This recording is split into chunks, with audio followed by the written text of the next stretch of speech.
RingCentral's AI receptionist uses voice AI to answer on the first ring, so you'll never miss a call again. In just a few minutes, you can personalize your own AI receptionist to answer questions, route calls, schedule appointments, and even send texts in multiple languages. Plus, it's easy to scale. Create unlimited AI receptionists across any phone system. It's all powered by one reliable platform for effortless AI communications. See for yourself at ringcentral.com. RingCentral, voice of your business. Feeling good should be natural and easy. This is why we've taken some of the best U.S. grown ingredients and infused them into one of the most delicious gummies on the shelf. Nootropics shouldn't have to taste like the earth. With TrueMe, you don't have to worry about that. These mushroom gummies taste good and can help you conquer your days by staying on track with whatever life throws at you. Find your true me with TrueMe and explore the natural world of nootropics. Hello, everybody. Welcome back to another episode of the Crime and Coffee Couple. My name's Allison. And my name's Mike. Hello, Mike. Hey, how you doing? I'm doing just fine. How are you? Really good. I like your new shirt. You got it from somewhere. Yes, I got it from Target. Target. Okay. Very nice. Very nice. You look cute. Thank you. We went out to dinner with your parents. Yeah, we went to Chuck Loggers. I think it's a chain, I believe. Yes, it is. It's a nice little time. They had, burgers, flatbreads, sandwiches, tacos. Well, what more could you want? Exactly. They have a little of this, a little of that, something for everyone. Like a classic American bar and grill. Mm-hmm. Yeah, so check it out if you have one. If you don't, then don't. Yeah. Doesn't hurt us. But, we're here to tell you another episode of some true crime and creepiness. We're a married couple here. Come to you every Sunday, and then we have bonus episodes every other week. You're right. You're not telling a lie. No, I'm not. And I just definitely want to start off by reading one of the fantastic reviews we've received thus far. And I want to mention really quick, like Allison mentioned in the last episode, if you've listened to us like 3 times and enjoyed it, it's kind of that third date where you got to put out. So please go ahead. Well, first of all, I don't believe that because nobody has to do anything they don't want to do. You specifically said, I'm teaching our daughter. You got to put out. Right. No. But you know that whole thing where it's like, it's the third date. He's going to expect me to put out. I don't know that. No. Well, I don't either because you're the only person in the world that I've ever dated in my life. Right. And also had coitus. Yeah, that too. As far as I know. Let's just be honest. You have no idea. No, exactly. I get around town like... Charlie Brown? Like Charlie Brown. He didn't have many friends. He was kind of sad. Charlie Brown Christmas sucks, by the way. Well, a lot of people enjoy it. I know. It's so sad. It's so sad. It is a little like, wah, wah. Yeah, like the whole time you're like, oh, poor Charlie Brown. Everybody hates him. Shit on. Like everybody hates him. It's so sad. I like Charlie Brown. I think Linus thinks he's okay. But I would have him over to our house for hot cocoa. I don't think I would. He sounds like a downer. Yeah, I'd rather have anybody else, literally. He's a bit Eeyore-ish. Yeah, I'd have Snoopy and Woodchuck and Woodstock, whatever his name is. Woodstock. Yeah, but just want to say, hey, if you review us, leave a review on Audible or Apple Podcasts or Spotify. Wherever you listen. Very much appreciated. Here's a review from Audible. Best podcast ever. I've been listening since day one here on Audible, and I love you guys so very much. I listen every Sunday, but my oldest son loves to hear your banter, so we listen on the way to school on Monday as well. I love everything about your podcast. So thank you so much. We really do appreciate it so much. I apologize to your son if there's been any awkward conversations from some of these banters. It normally comes from you. Yeah, like if you were to say, like, do you remember where the sun was created? Like Inception, where Inception happened. Inception or Conception? Conception. What the hell is going on? I had a little mini stroke, and I thank you for helping me come up with that word. You're like, we remember where both of our kids were conceived. Yes, we do, but we don't need to talk about it. No. I mean, we do. We are very honest on this podcast, but I'm not going to say it. Yeah. But you're thinking about it. I am. Both spots. Yes. Okay, good. So I'm sorry. Thank you so much for listening to us. We appreciate it. But what's been going on with you this week? Well, we had our minivan, our really cool 2016 Town and Country. I don't think we talked about this in the last one. I hope not. No, we didn't. But it was in the shop, and in the meantime, we had to get a rental car because it was gone for like a week, and we got a Mustang convertible, which was so fun to drive, and it had so much pickup, and I didn't want to get that shitty minivan back. It was big. I was like, this is bullshit. Big change. About the same engine, maybe, V6, a lot of horsepower, just, a lot more geared towards fast engine instead of pulling a lot of people. And Mike always likes to squash any fun that I might have. If it comes with a lot of money behind it, I definitely do. I 100% want to squash any very expensive fun. And my mind is, I'm responsible with money, but you have to enjoy life as well. And Mike just likes to squash it. So I was driving and I was like, oh my gosh, this pickup is amazing. I was born for speed. I was born for a fast car. And Mike's like, with that comes speeding tickets. This is what I'm dealing with. A 90-year-old man that's pockets are sealed shut. Well, do you want speeding tickets? I'm sorry. No, Mike, I wasn't going above the speed limit. I just like to get off the line fast. If I need to get around an idiot, because when I drive, I call it idiot hopping because there's so many friggin' morons out there. Because mind you, we do live in Florida and there's a reputation for not so good drivers.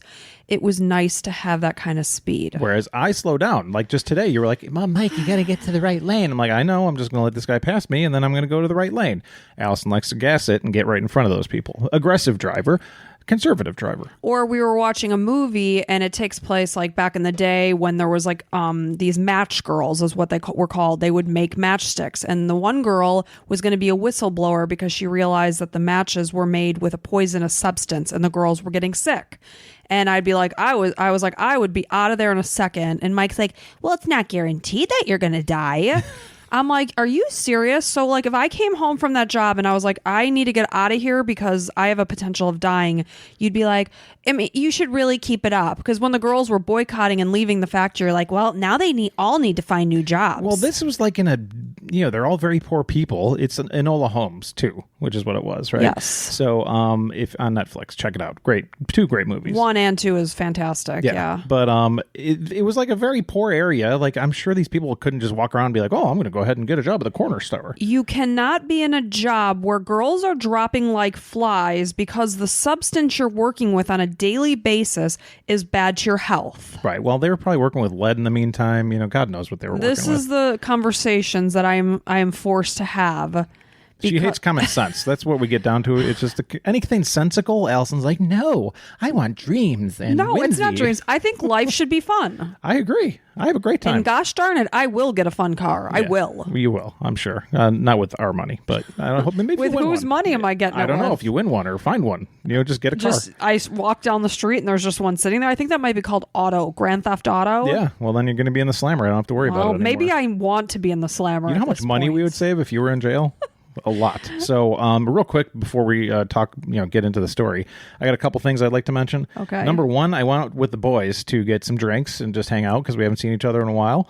And we went to our local grocery store to get drinks. That was bizarre. If you live in the Southeast, it's Publix. So there's this Publix market called Greenwise. It's kind of organic stuff. And they have a bar there. Every beer is $5. And you could get food from the entire grocery store and eat it in the bar area. Well, they have a lot of prepared food. Yes, it was amazing. So I texted Allison. I'm like, hey, I'm going to go get some beers with the guys at Publix. And you're like, are you serious right now? You're going to Publix? I'm like, yeah, we're going to go to Publix. I was like, okay, no judgment here. Yeah, brought my dad. He had a great time. And you are still on your 100-day no alcohol challenge, so you had kombucha. I did have kombucha, which was even better. They had kombucha there for people like me. And they had like a wing bar there. They had salad bar, like all these places do. I'm sorry to interrupt you. No, they had a Chipotle bar, like it was kind of like Chipotle, and they had free guac, so they pointed that out. I mean, I'm very excited by this. What else? Sushi.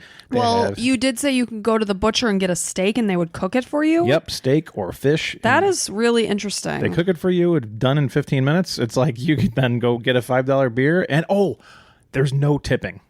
No tipping at all. You said that they're like firm on that. The guy said he could get fired. Yes. One girl was like, please. And he's like, no, I can't. I am going to get fired. You cannot tip me, please. Yeah. So it was, so that saves you another 20%. I mean, it was amazing. And each of us were like, we are coming here. Oh, and then we got free samples. We got like chocolate covered almonds and some like fish dip. It was like amazing. We were all like, this place gets better every 15 minutes. That's really cool. It was amazing. Yeah. So I thought that was kind of cool. Also, one last thing for me.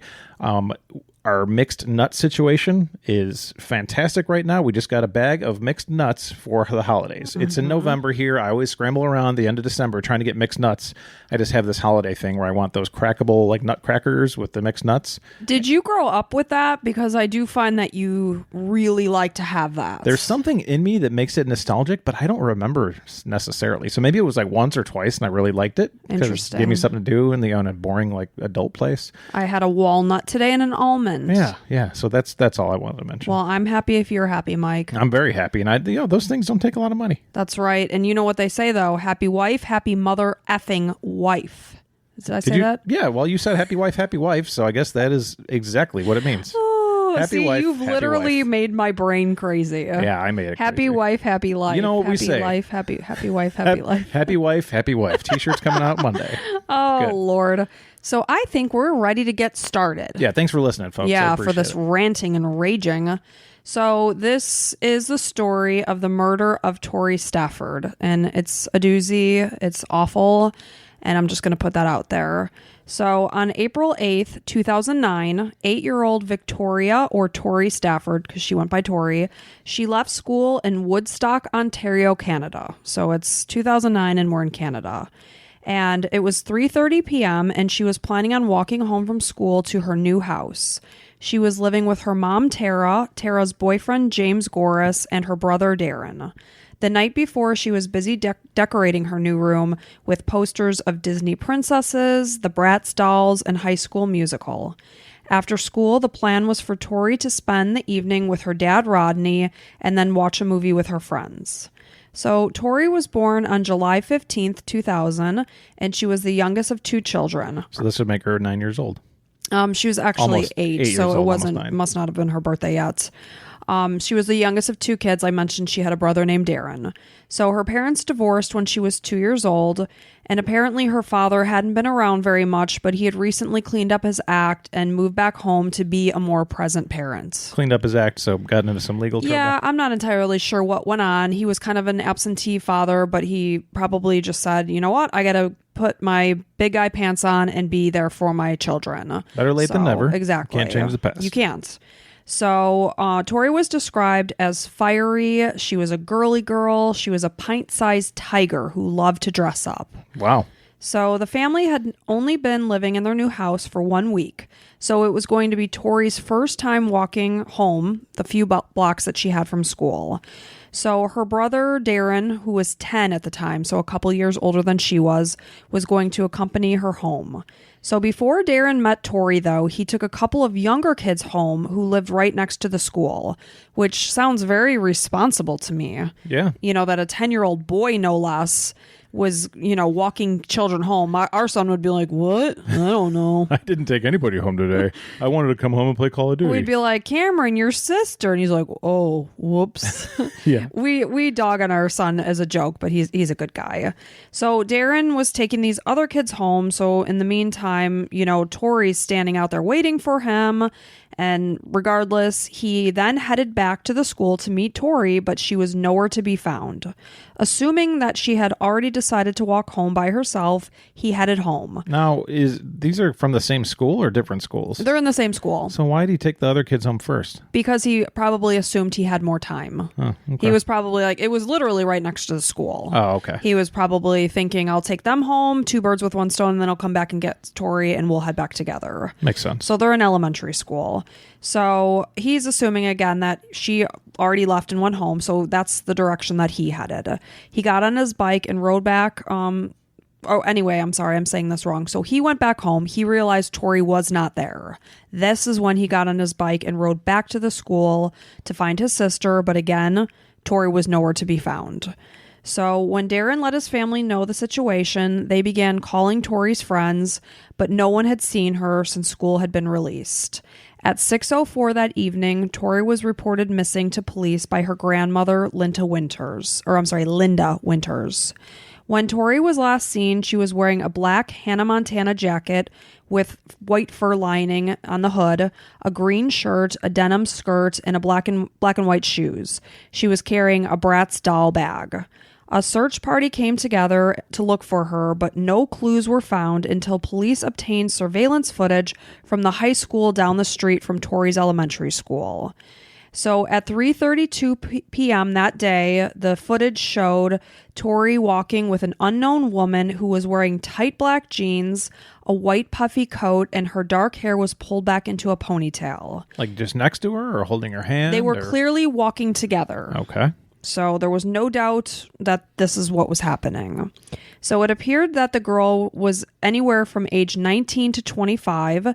She weighed about 120 to 125 pounds. The video was released to the media, and police received a tip that the woman was 18-year-old Tori Lynn McClintock. Wow, so they got a name right away and identification. Yes. Great. Yes. So to give you a background on who this person is, so Tori Lynn McClintock was 8 years old when she started smoking cigarettes. That is mind-boggling to me because we have a 10-year-old, and the idea that she could be puffing away on cigarettes for like 2 years to this point, like, it just makes my head spin. I mean, I know I started trying cigarettes around that time because my mom smoked, and I just was like, well, I'm going to steal one and see what it's like. I didn't inhale. It was like, just I didn't know you're supposed to inhale. Right. Well, you were just curious. Yeah. I remember one time my uncle threw a cigarette in the grass, and me and my cousin ran over, and it was still lit, so we like puffed on it. Yeah. This girl's actively smoking at age 8. So she was also smoking marijuana, again, at age 8. And as she got into her teenage years, as one would expect, if you're 8 and you're smoking cigarettes and marijuana, your problems are only going to escalate. I mean, you'd have to guess that she's surrounded by terrible parents. You would assume there's something going on that your 8-year-old reeks of cigarettes, and there's no question about it. Smell like cigarettes and weed, and no parents are like, okay, you got to stop smoking. Because when you're 8, you're in like 3rd grade. Yeah, that's sad. It's very sad. So as she got older and into her teenage years, she moved into, again, like we would expect, harder drugs like morphine and OxyContin. Ugh, so pills. Mm-hmm. That's so dangerous. Tori Lynn was adopted at 9 months old after her mom, who was an exotic dancer, was unable to care for her. She was given to her mom's best friend, Carol, who was also an exotic dancer. They moved a lot, so Tori Lynn was often the new kid in school, and she often skipped school.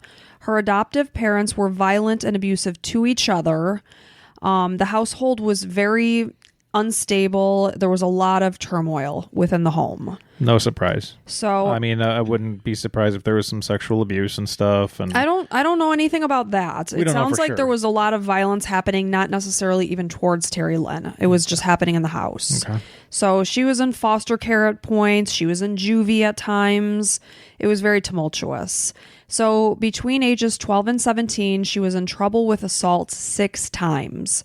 She often wrote that she was going to get revenge on the people who did her wrong. So there's a lot of anger happening. And, when you're a child and you're being raised in an abusive home, you're probably harboring a lot of anger because you want a stable home when you're a kid. And you have no idea how to deal with all these emotions and what's going on. And you have nobody to talk to because they're all psychopaths that live with you. Mm-hmm. So when Tori Lynn was 16, she got into a fight with Carol and punched her so violently that Carol nearly lost her vision in one eye. Carol, her mom? Her adoptive mom. Not stepmom, adoptive mom. Got it. So eventually the relationship did get better and the violence stopped. In early 2009, Tori Lynn basically lived on antidepressants, OxyContin, and ecstasy. She injected herself with morphine, and she also smoked pot. So her drug, when you're a drug addict, your whole day and your life is surrounded on when can I get my next hit? How can I get it? And that's basically the life that she was living in the time frame that this story takes place. Right. So on April 12th, which is 4 days after Tori went missing, Tori Lynn was in police custody for an unrelated charge after violating her probation. When she was questioned about Tori, she denied any involvement.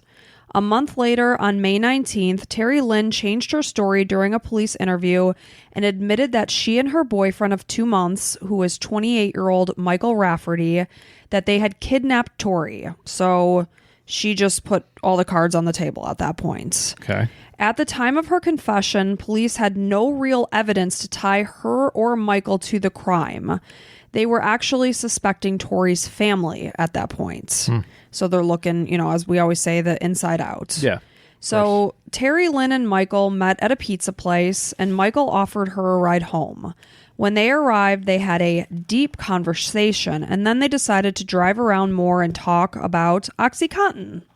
So at the end of their romantic date, spent driving and discussing drugs, they had sex in their car. Hey, that sounds like a perfect first date. Would we call that a meet cute? I think so. I think that sounds a lot like when we met when we were 16 at a bagel shop. Mm-hmm. So over the next several weeks, Terry Lynn supplied Michael with OxyContin, you know, as most solid relationships are. They're bonding over OxyContin.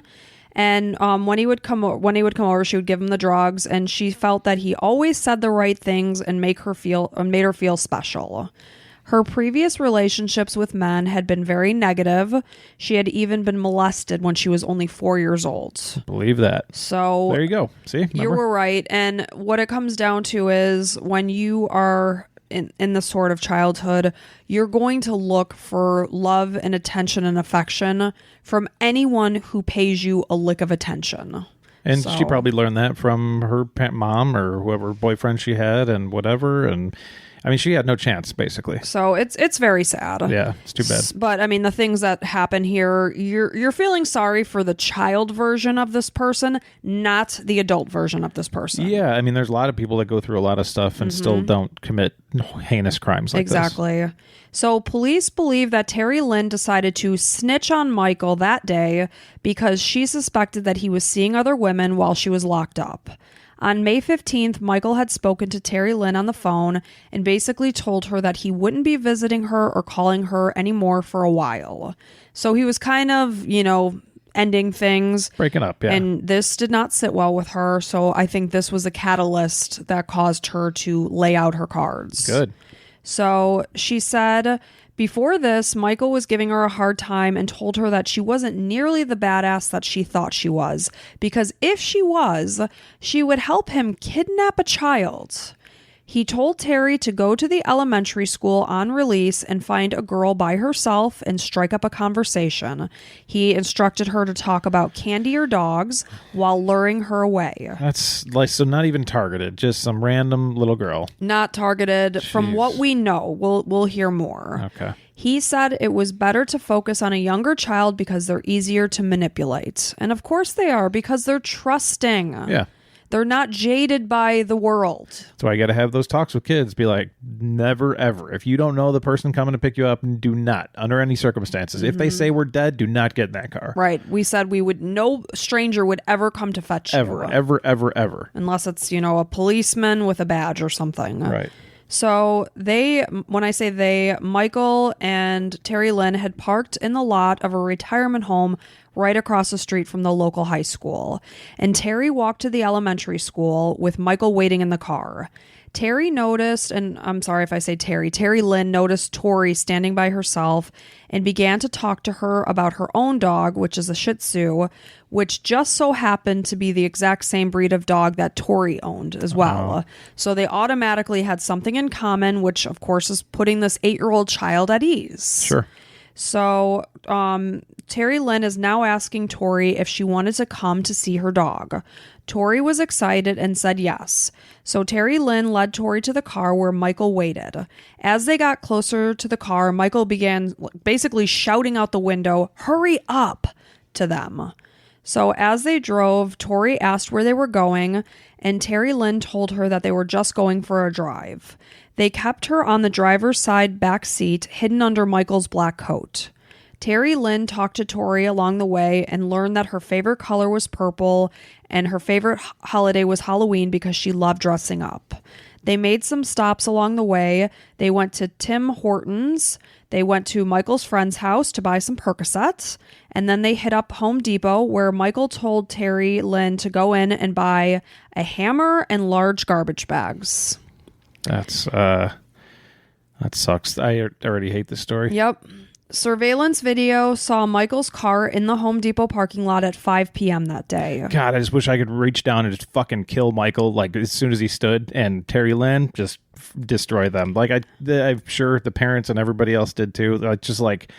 I wish there was some way to know that this was going on with any kid anywhere and just zap these people away from Earth. Like, just I don't know, disintegrate them, melt their skin and bones, and just like rid them from the Earth. Like, God damn it, this little girl is like just so excited to see like a Shih Tzu. Because she's an innocent little 3rd grade child. And this piece of shit, Terry Lynn, like, you don't talk to this kid and see like a beautiful, bright, smiling little girl that's excited and be like, maybe I shouldn't do this. You fucking piece of shit. Like, you fucking loser, idiot, drug addict, asshole. Like, I can't stand it already, and I'm sorry to go off. And the weird thing is they're talking about surveillance video. There was a lot of surveillance video even before this day.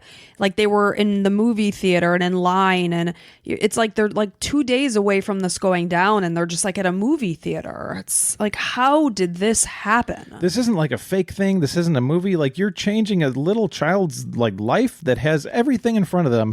God knows they're gonna do, you know, whatever. Like, they have their entire life in front of them, and you're like one that's gonna come around and just buy a hammer to use on this. Like, who the fuck does this? This is, I know, like, I don't get it, man. Psychopaths. Why do things have to be like this? So during their drive, Michael and Terry Lynn talked about how they were going to have to do something to Tori because they couldn't keep her and they couldn't just drop her off.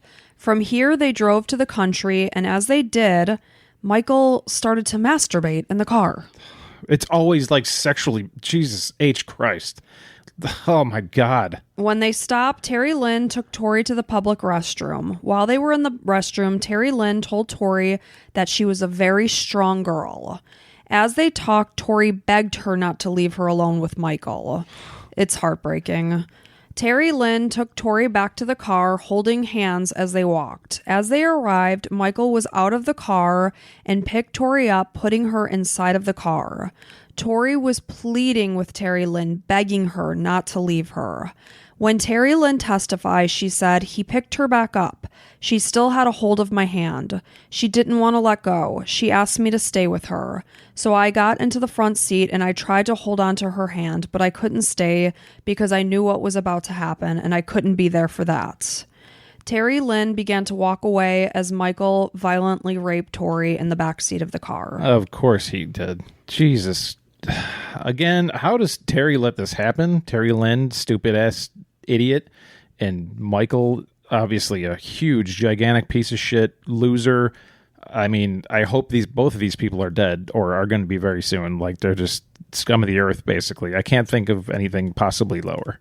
So even at a distance, Terry Lynn could hear Tori screaming and crying in the car. She claimed that Tori's screams brought back flashbacks of her own traumatic childhood. When Michael was finished with his attack on Tori, he threw her outside the car. Terry Lynn walked toward the car and kicked Tori and stomped on her. What the heck? Like, where does this even come from? When she testified, she said, I turned back to the vehicle, and when I saw what was going on, all I saw was myself at that age. And so you kicked yourself? Like, are you out of your mind? And all that anger and hate and rage that I built up toward myself came out of me. They placed a plastic bag over Tori's head, and Terry Lynn used the hammer they purchased from Home Depot to strike Tori's head multiple times. They placed her little body into a garbage bag and put her under a tree and camouflaged it with rocks. When Tori's remains were found, her Hannah Montana jacket and butterfly earrings were found with her inside the bag. From there, they had the car washed and they got rid of the hammer and their clothes. Tori's autopsy showed that she died from at least 4 blows from the hammer to her head. 16 of her ribs were broken and her liver was damaged while she was still alive. The blunt force trauma to her body and what caused her liver laceration, which alone would have been fatal to her. So when police questioned Terry Lynn after identifying her in the surveillance video, she told them that Tori was dead, straight up. She provided them with a sketch area of where her body could be located, and the police went to a rural area just southeast of Mount Forest in Ontario, about 82 miles from Tori's house.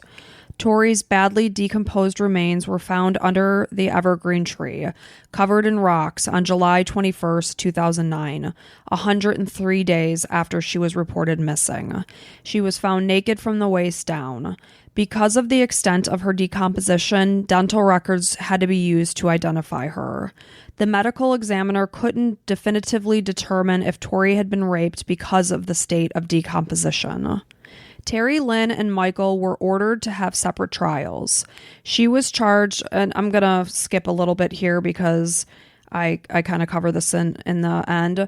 But Terry Lynn is basically claiming during her trial that she was only going to pretend to take a child from the elementary school. But ultimately, I don't give a rat shit. I mean, I do want to know why she did it, but man, it's like I would just be like, shut up, you did it, and you're going to get the worst possible thing you can get. Mm-hmm. I'm curious to hear what she's going to say. Well, she said she was just trying to pretend to be this badass that Michael was challenging her on. She was going to pretend to do it and come back to the car and say that she just couldn't. But as she was walking towards the school, she knew that Michael could see her.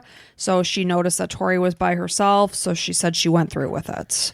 She claimed that she was unaware of what Michael was going to do that day. Terry Lynn said that she only targeted Tori because she just happened to be alone.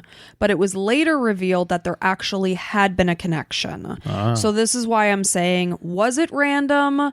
Or was it set up? I don't know. During the trial, Tori's mom, Tara, revealed that at the time of her daughter's abduction and murder, she had been also addicted to OxyContin. She purchased the drug from Terry Lynn's mother, and when she was at Terry Lynn's house dealing with the mom, Terry Lynn had also been there. And so this happened twice, that they saw each other at Terry Lynn's house. How bad does mom have to feel to be even somewhere related to the killer of your child? So Tara said while she was at their house, she spoke of their Shih Tzu dog. So it was the connection between them was voiced in Terry Lynn's presence, because she did have a Shih Tzu, and they had two, and they discussed breeding their dogs because Terry Lynn's family had one, she had one, so they actually had a conversation about potentially breeding their dogs. Well, then you can sell the puppies and buy more bills. Of course. It was actually Tara that was able to recognize Terry Lynn from the surveillance video that was put out. Oh. So Tara is Tori's mom. Yeah. So the defense made the case that Michael didn't know what was going to happen when Terry Lynn brought Tori to his car that day. They claimed that the abduction and murder was 100% Terry Lynn's fault. It was her idea. She lured Tori away. She purchased the murder weapon from Home Depot. Michael said that Terry Lynn told him that she took Tori for a drug debt and allowed him to do something sexual to her. The defense said that Michael said no, and Terry Lynn asked him to drive to a rural location. When they arrived, she asked him to walk away since Tori was afraid of him. She said that's when Terry Lynn, or he said, I think I should say, that's when Terry Lynn murdered Tori, and that Michael is denying that Tori had ever been raped, basically saying he had absolutely nothing to do with any of it, except for driving them out to that location and helping with the disposal of her body. Interesting. That's what Michael is saying. Now, you know what? That makes more sense to me, because it doesn't make sense that Terry Lynn would come around and kick her and suffocate her and bash her with a hammer. Like, I'm not, I know you're probably going to tell me what really happened, or hopefully, I don't know, but that makes a little bit more sense that Terry Lynn's just fucking out of her mind. So you believe that Michael is innocent? No. That, like, what did I say? He was 28 years old? Maybe my mind wants to believe that because I'm 28-year-old drug addict with a 18-year-old drug addict. You think, like, he's making all sorts of good decisions? No. But there's a lot of people that are addicted. What to drugs. are you doing at a friggin' elementary school? I don't know. It's not for me to find out. And they said, there's so much decomposition that they couldn't find it. It didn't. When you said the story with Terry Lynn and Michael, it didn't go together. It didn't make sense. It just, something was off. That Terry Lynn was holding her hand and like, okay, yeah, whatever, held her hand and then let her go have what I don't even want to say. No, don't. And then come back and actually murder a child. Like, Terry Lynn is the one that took the child, talked to the child about the Shih Tzu, went saw the smile into Home Depot and got the the hammer and the garbage bags. Right. So all these things lead up to Terry Lynn being the absolute psychopath. I'm not saying that Michael's innocent, but I could see this story making more sense than the other one because it's kind of random. It's almost like you're watching a bad movie and they have this scene happen. It's like that wasn't even necessary. Like I don't even know where that came from. Mm-hmm. It's almost like she added it all in herself so that she could pin it on him. So the defense also said that Terry Lynn was a violent and cruel person. Evidence presented to the jury was that when she was a child, she actually put the family dog into the microwave. Okay. This actually happened. Yeah. She turned the microwave on until the dog screamed. Okay, well, that's a psychopath. The dog ended up having to be put to sleep because of its injuries that it sustained. So she is not a good person. Right. So when investigators looked at Michael's computer, though, the search history included underage rape, real underage rape pictures, best programs to download child pornography. It also contained the movie called Gardens of the Night, which was a 2008 film about an 8-year-old girl who was lured away by Alex, who is played by Tom Arnold, after he says that he needs help finding his dog. So this is like a mirror image of what happened that day. So I believe that Michael absolutely raped Tori that day. I believe that. So basically this movie on the computer is verbatim of what happened. Okay. It also contained the movie Carla, which is a 2006 film based on the true story of Karla Homolka, who we've had a couple people suggest that we cover this story, which we might end up doing in the future. But basically, Karla was married to Paul Bernardo.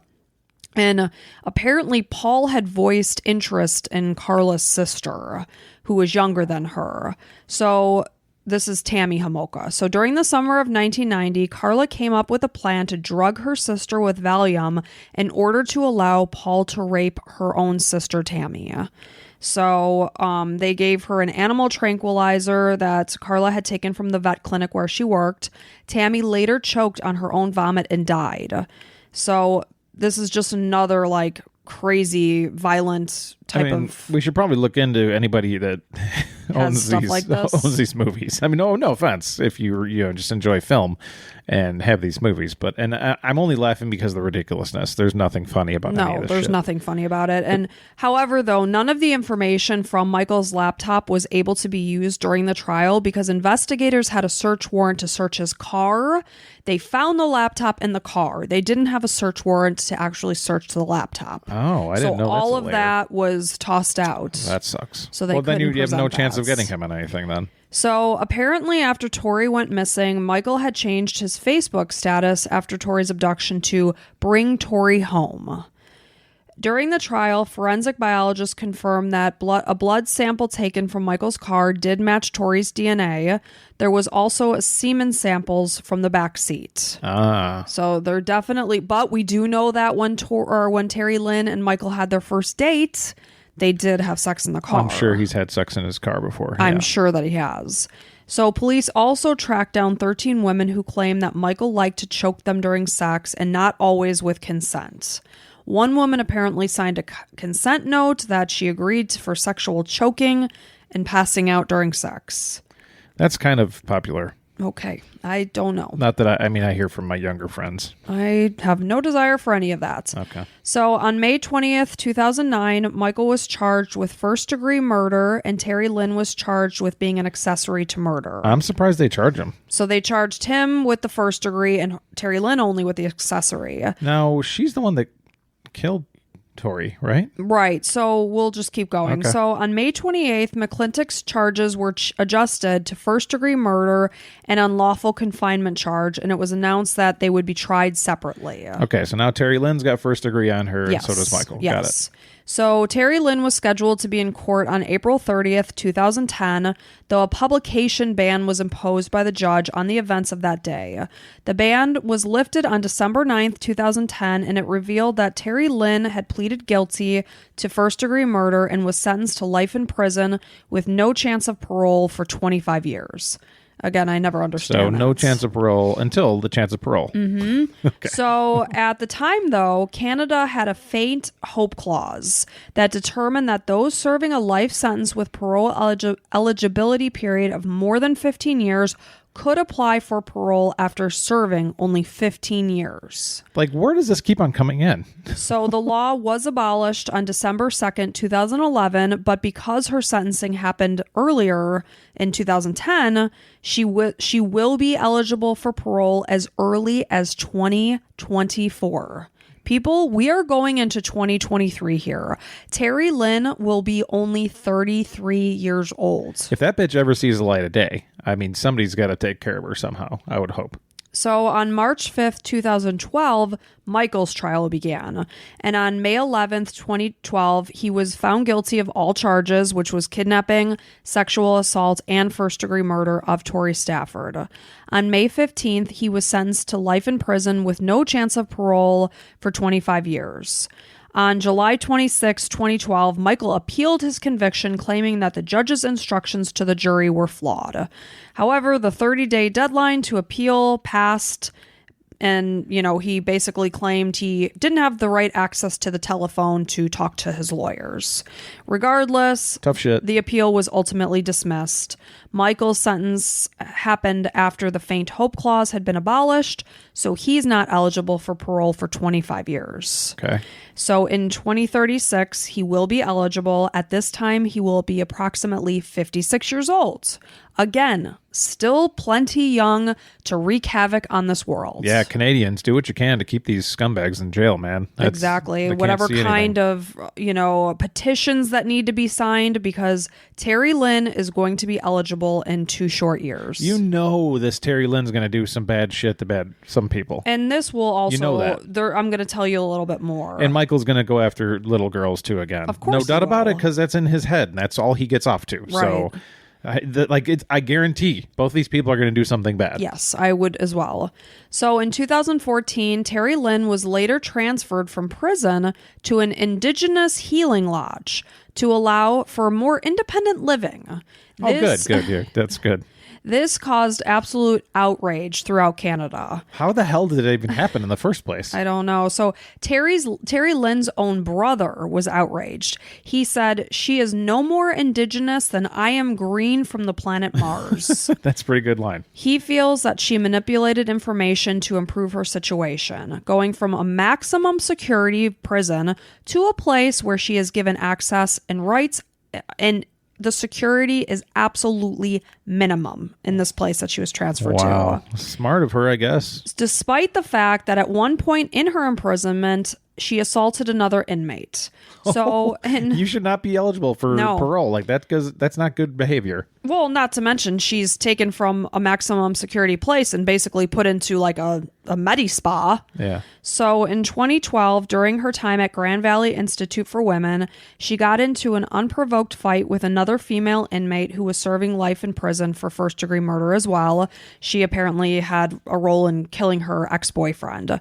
So prison staff intercepted a letter that Terry Lynn wrote to a friend, and it indicated that she confronted this other prisoner, Amy McIntyre, about something that she had said about her. She wrote that she had gotten in at least a couple of shots, some good ones, like 1 or 2 decent face shots. She wrote that while Amy curled into the fetal position on the floor, she kicked her repeatedly. She was sentenced to 6 months for this assault, but because sentences in Canada run concurrently, it's not going to have any effect on her ultimate charge or her ultimate sentence. And on top of this, 2 years later is when they sent her to this Indigenous place. I will not understand. So more disturbingly, though, in this place that we're referring to, there's children present. So it allows inmates to actually have their children present with them. So like female prisoners can have their children basically living with them in this place. Well, that's nice if you're a responsible prisoner. Right, but now Terry Lynn, who murdered an 8-year-old, is in a place with children? It doesn't make any sense. It's mind-boggling. This sounds like it's something that would happen in America. Yeah. So, Minister of Public Safety Ralph Goodall stepped in after the decision was made and ordered the Commissioner of Correctional Service Canada to review how the transfer happened. She was then transferred back in 2018.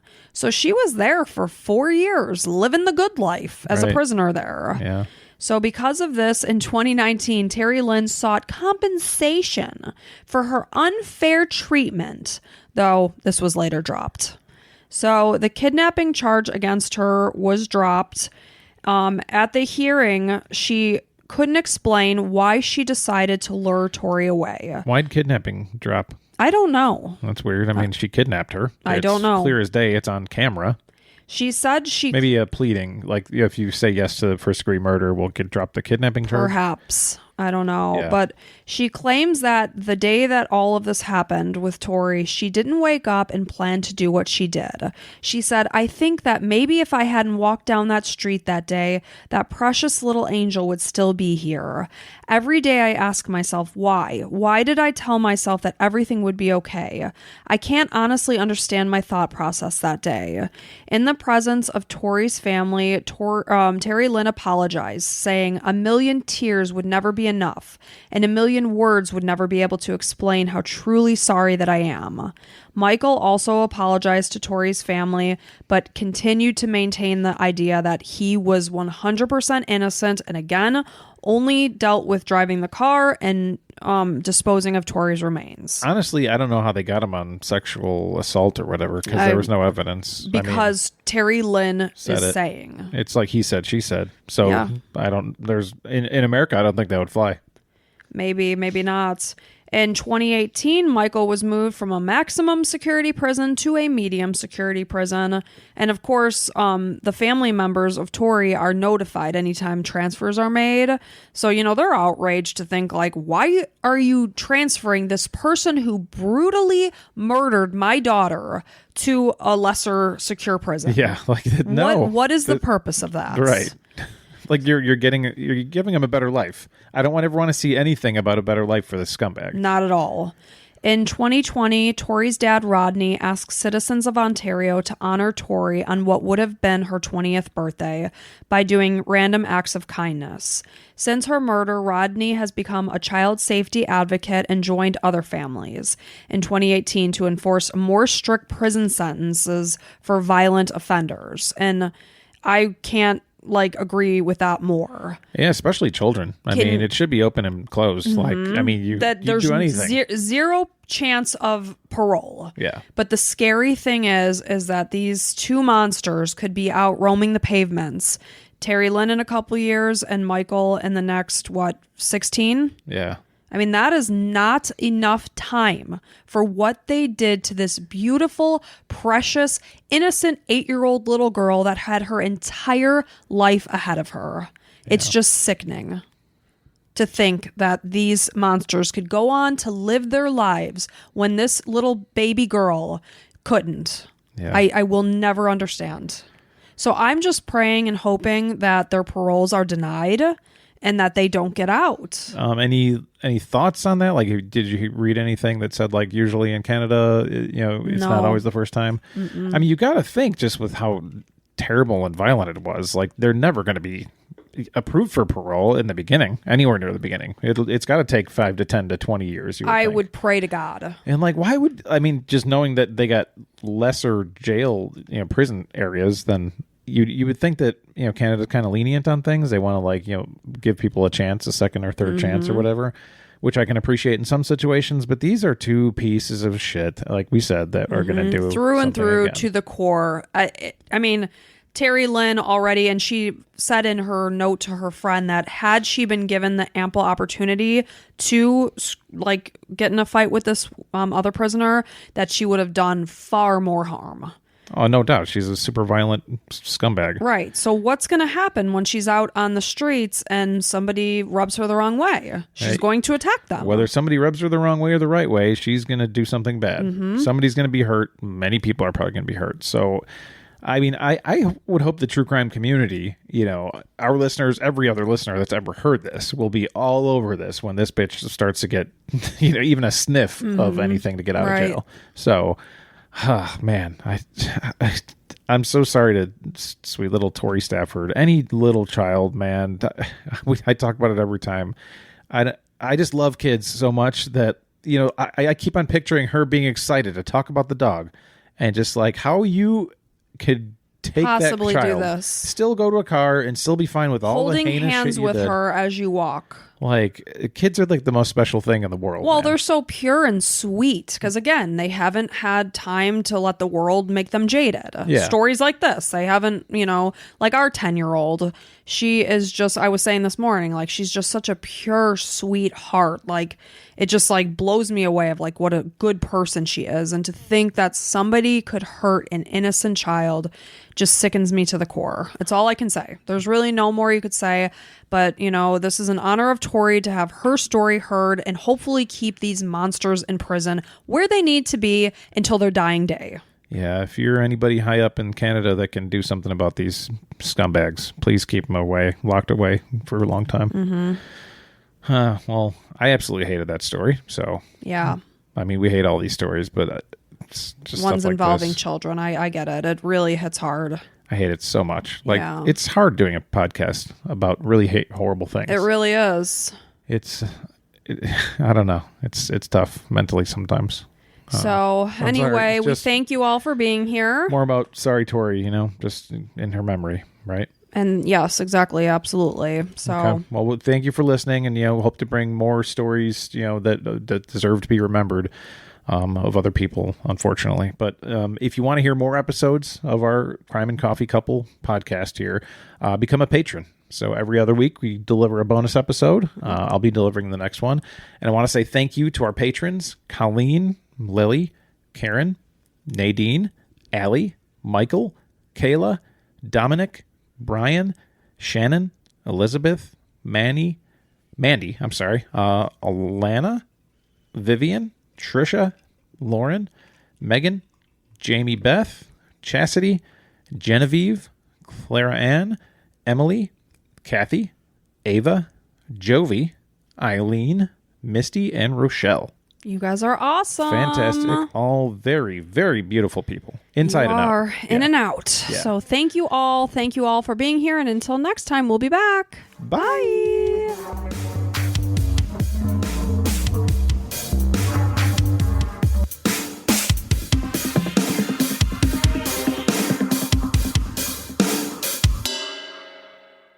RingCentral will completely transform the way you work. It gives you built-in AI across all your business conversations. Your phone system has an AI receptionist that answers calls 24/7. Your video meetings have AI that takes notes instantly. Even your contact center has AI, so you can help customers faster. It all comes together in one reliable platform for effortless AI communications. See for yourself at ringcentral.com. RingCentral, voice of your business. If you like the show, please take a moment to rate, review, and subscribe. It really does help the show to grow.